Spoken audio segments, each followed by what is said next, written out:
pro-racist racer tries to humiliate black mechanic, but what happened next he never saw coming. The air in Wheels and Deal's garage hung thick with the familiar symphony of clanging metal, the hiss of pneumatic tools, and the low grumble of engines.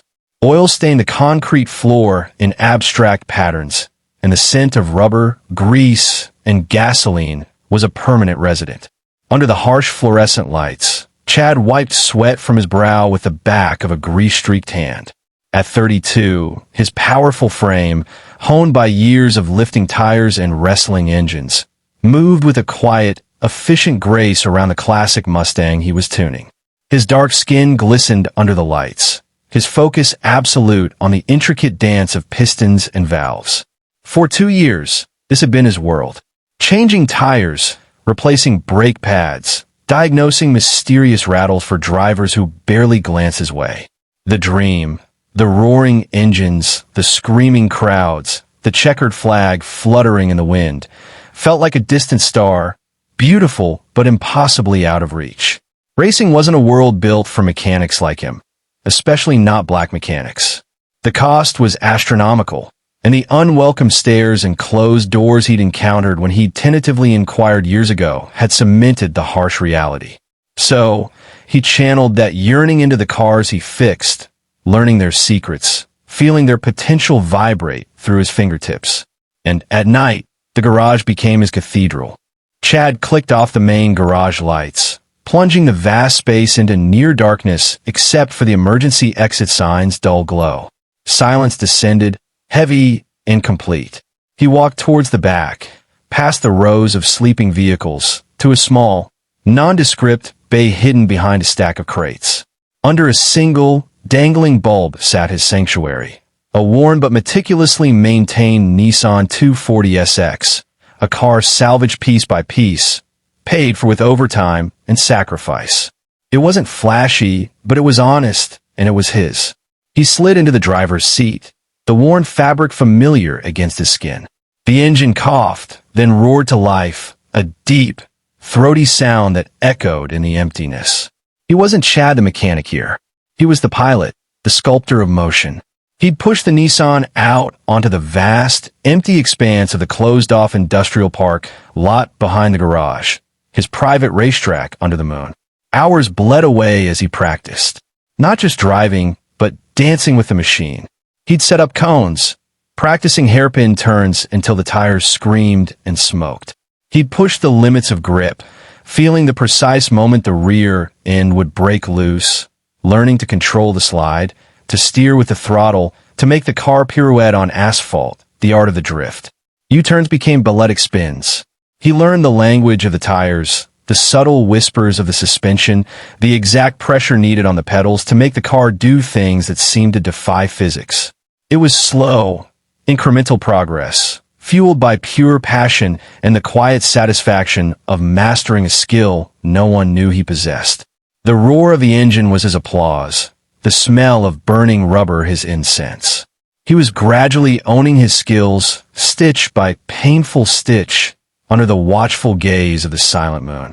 The sudden roar of multiple high-performance engines shattered the garage's usual rhythm. Heads turned as 3 gleaming supercars, a Ferrari, a Lamborghini, and a Porsche, pulled up outside with theatrical precision. The doors swung open, and out spilled a group of young men, radiating wealth, confidence, and an air of casual superiority. At their center was William Sterling. Even without the custom racing suit he usually wore, William was instantly recognizable. Mid-20s, tousle blonde hair, a sharp, handsome face currently twisted in a smirk. Posters of him adorned bedroom walls across the country. He was the undisputed number 1, the youngest champion in U.S. racing history, a prodigy who'd shattered records before most kids got their first car. He was flanked by his usual entourage, carbon copies and designer gear, mirroring his swagger. "All right, boys," William announced, his voice loud in the suddenly quiet garage. "Let's see what these grease monkeys can do about that weird shutter at 120. He strode in, his eyes sweeping dismissively over the mechanics frozen mid-task. His gaze landed on Chad, who had straightened up from the Mustang's engine bay, wiping his hands on a rag. You. William pointed a lazy finger at Chad. Look like you can handle a wrench. The lumbo. Check the rear alignment. Feels squirrely. Chad nodded, his expression carefully neutral. Yes, sir. Bay 3 is open.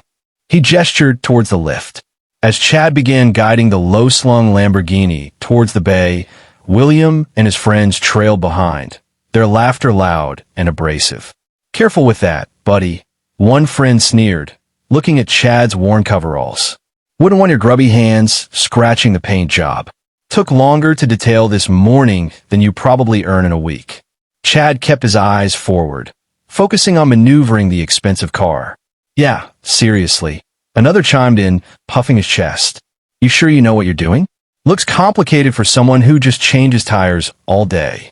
He mimed a slow, dumb action. William chuckled, leaning against a tool cabinet. Relax, guys. He's just a mechanic. Does what he's told. Probably dreams about driving something like this while he's bolting on hubcaps for minivans. He looked directly at Chad, a cruel amusement in his eyes. Bet you can't even imagine what 200 feels like, can you? Too busy dreaming impossible dreams. The insults hung in the oily air. Asterisk lowlife. Good for nothing. Know your place. Asterisk Chad felt the familiar heat rise in his chest, the pressure building behind his eyes. He'd heard variations of this all his life. He took a slow breath, the rag clenched tight in his fist. He focused on the feel of the lumbo's steering wheel under his fingers as he parked it. William's friend, emboldened, stepped closer. Check out your tongue, grease monkey? Or are you just too dumb to talk back? He gave Chad a mocking shove on the shoulder. That was the spark. Chad stopped. He turned slowly, his dark eyes meeting the sneering face of William's friend, then shifting to William himself. The garage was utterly silent now, every mechanic watching, holding their breath. Chad's voice, when it came, was low and steady, cutting through the tension like a knife. It wasn't loud, but it carried the weight of years of swallowed pride. You got a big mouth, he said, his gaze locked on William. The amusement vanished from the champion's face, replaced by surprise and then irritation. Why don't we put that to a test? A beat of stunned silence. Then William burst out laughing, a harsh, grating sound. His friends quickly joined in, their relief palpable. Put to a test.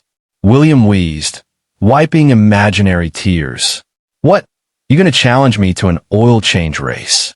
See who can rotate tires faster. He shook his head, the laughter turning mean. I bet you can't even handle a wheel without spinning out into a ditch. Chad didn't flinch. He took a step forward, his posture radiating a quiet intensity that silenced the laughter. A race. You and me. Right now. Any track you name nearby. William stopped laughing, his eyes narrowing. He looked Chad up and down, taking in the worn boots, the mechanic's uniform, the quiet defiance. He saw it as the ultimate insult, a nobody daring to challenge him. A race. William scoffed, but a predatory gleam entered his eyes. Against you? This ought to be good. He glanced at his friends, a smirk returning. All right, mechanic. Let's make it interesting. If I win, and I will win, you quit. Right here, right now. Hand over your grubby overalls and walk out of this dump forever. Gasps rippled through the watching mechanics. Chad's jaw tightened, but his gaze never wavered. And if I win, he asked, his voice dangerously calm. William threw his head back and laughed again, the sound echoing off the metal walls. If? Oh, that's rich. Okay, sure. If by some miracle of stupidity you manage to not crash and burn, I will personally apologize to you. A real, public apology. Deal. Chad nodded once. Deal. William's smirk widened. He pulled out his phone. Oh, this is too perfect. Alex, get your phone out. Start recording. I want the whole world to see this joke. He turned back to Chad, gesturing magnanimously towards the row of customer cars, including his own Ferrari. Tell you what, to make it even fairer, he said, dripping sarcasm, take the Ferrari. It's faster than anything you've probably ever touched. Might give you a fighting chance for the first 10 seconds.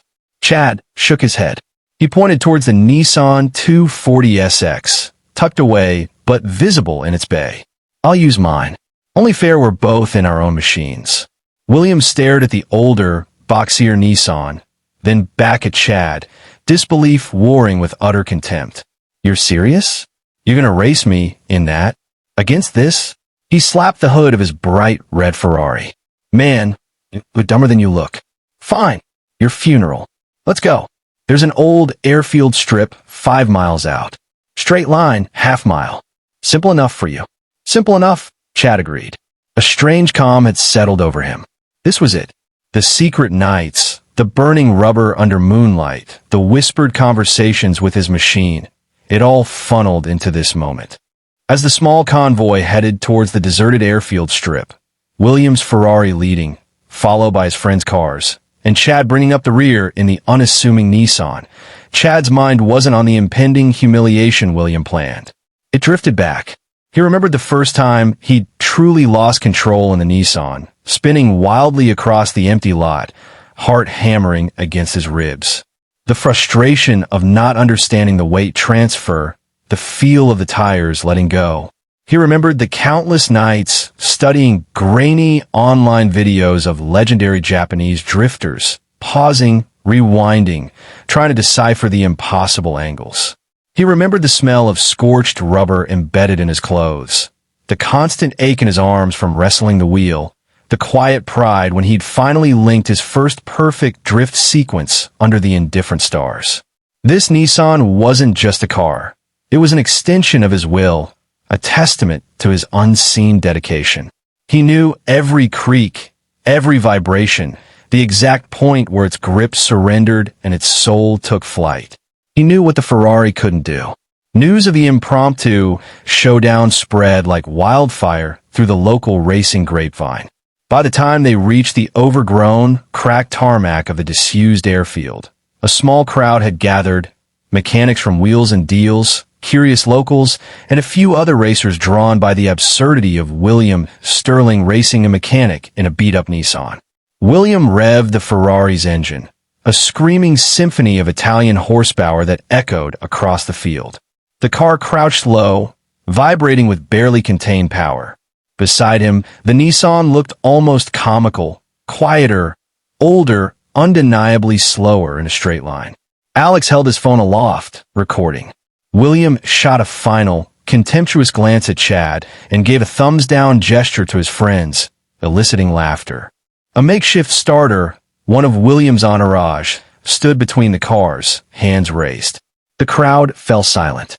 The tension was thick enough to cut. The hands dropped.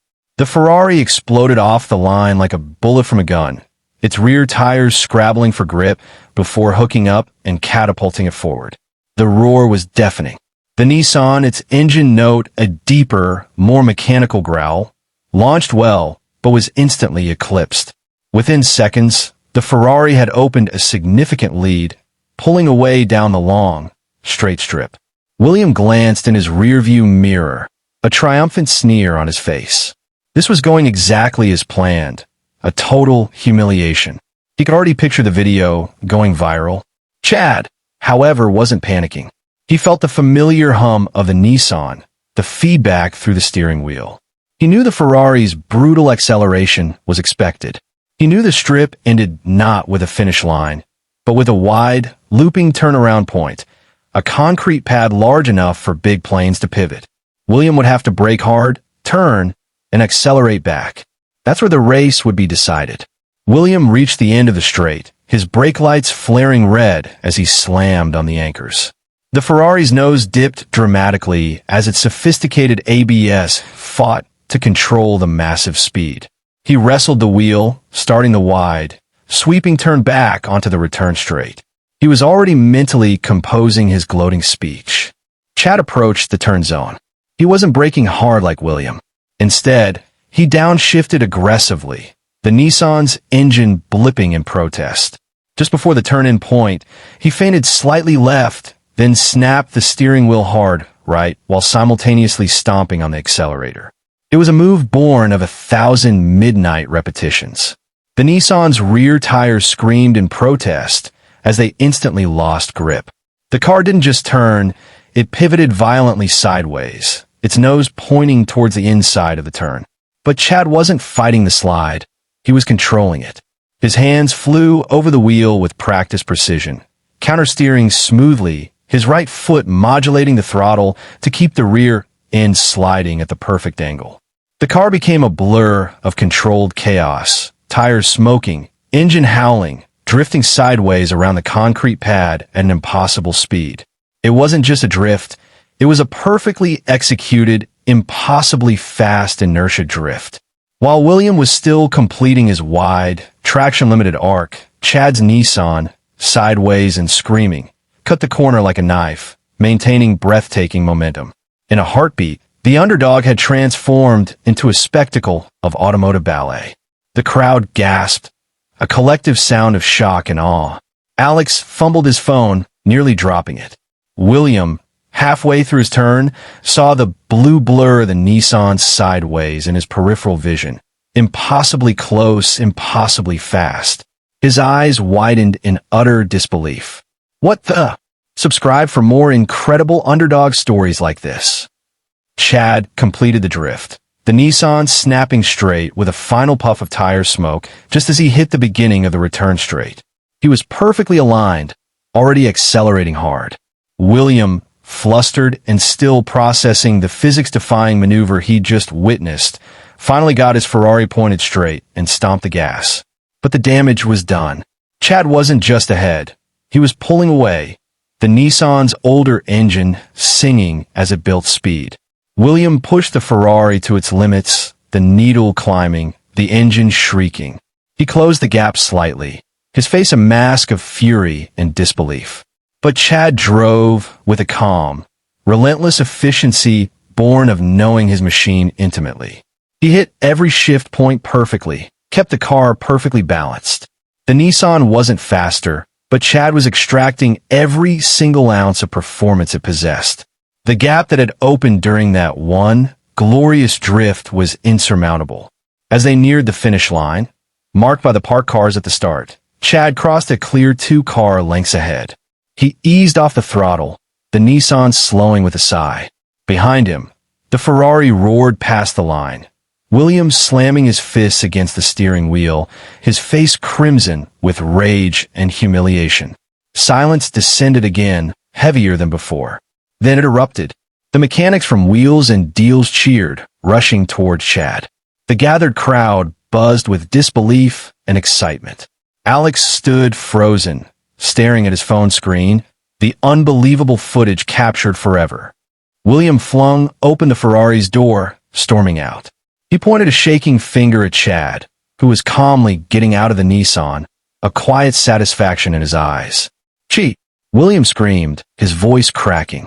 "You cheated, or this piece of junk is modified. Illegal. Check his engine. He must have done something." Chad just looked at him, then at the crowd, then back at William. He said nothing. He didn't need to. One of the local racers who'd watched stepped forward. "Modified? Dude, that's a stock KA 24DE under the hood, maybe a mild exhaust. We all saw it. You got beat. Fair and square." Murmurs of agreement rippled through the onlookers. "The video doesn't lie, Will," Alex said quietly, holding up his phone, the replay clearly showing Chad's incredible drift and subsequent victory. Before William could rage further, his phone rang. He snatched it, barking, "What?" The voice on the other end was shrill, panicked. It was his manager. "William, what the hell is this? Social media is blowing up. A video, a common black mechanic just beat you? In a Nissan? Are you out of your mind? What were you thinking?" William paled, the color draining from his face. He looked from the accusing phone to Chad, to the crowd, to Alex's phone screen. The magnitude of his humiliation, captured and already spreading like wildfire, crashed over him. The invincible champion image, shattered by a mechanic in a 20-year-old car. It wasn't," he stammered, but the lie died in his throat. The panic in his manager's voice was the final nail. The world had seen. It couldn't unsee. He turned without another word, shoved past his stunned friends, and slammed back into the Ferrari, peeling away in a cloud of dust and disgrace. The next few days were a whirlwind Chad could never have imagined. The video, hashtag mechanic versus champion and hashtag the drift, went massively viral. News outlets picked it up. Sports channels debated it. Chad became an overnight sensation, the humble mechanic with the impossible skills. Offers poured in, interviews, sponsorships, even a few low-level racing teams tentatively reaching out. But one letter stood out. Heavy, cream-colored paper, embossed letterhead. It was from Team Velocity, the most prestigious, dominant racing crew in the entire United States. Champions of champions. The letter spoke of recognizing raw, undeniable talent. They'd seen the video, analyzed the impossible physics of the drift, seen the calm control Chad exhibited. They weren't just offering a spot, they were offering a place in their elite development program. Full funding, access to cutting-edge technology, training from the best engineers and drivers in the world. They wanted to hone his diamond-in-the-rough talent, to help him reach his full potential and represent America on the world stage. We see the fire, the letter concluded. Let us help you make it a blaze that lights up the racing world. 2 years later, the studio lights were warm. The audience buzzed with anticipation. Chad Morgan, now 34, sat comfortably in the plush guest chair of Drive Time, the nation's premier motorsports talk show. He looked different, still powerfully built, but leaner, sharper, radiating a quiet, confident aura. He wore the crisp, custom-fitted fire suit of Team Velocity, the logos of major sponsors subtly displayed. The host, a seasoned journalist, leaned forward, her eyes wide with admiration.